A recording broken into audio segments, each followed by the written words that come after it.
ما نظام مملکت تعریف بکن رفیق عجبانی گفتم چشم حالا همونجا تو جلسه شبشه گفتم من ندارم رو گفت نه الان بساز گفتم الان نوبت رو گفت میگم نوبت تو آخرتر بندازم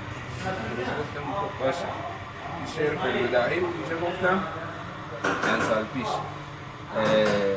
من ز نسل انقلابم شعر من غمگین نیست واژه هایم صاف و ساده چون دلم چرکین نیست گر ز قرآن و محمد میزنیم هر لحظه دم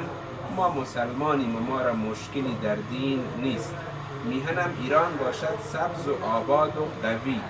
زین قوی تر کشوری در آسیا تا چین نیست ما انرژی هسته‌ای داریم و ترسی نیز کس رکتور آب عراق هم در سرش سنگین نیست چون نشست پنجه با یک پشت پرده می شود این ظریف ما شکستش کار هر کاترین نیست گر اوباما سوی ما میلی کند با قصد جنگ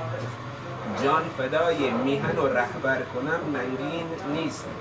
ما شهیدان داده ایم و می دهیم زین پس هنوز خون ما هم قرمز است و برتر و رنگین نیست نه که ما بی مشکلیم و این مدینه فاضل است لیک مشکل اندک است و جای هیچ توهین نیست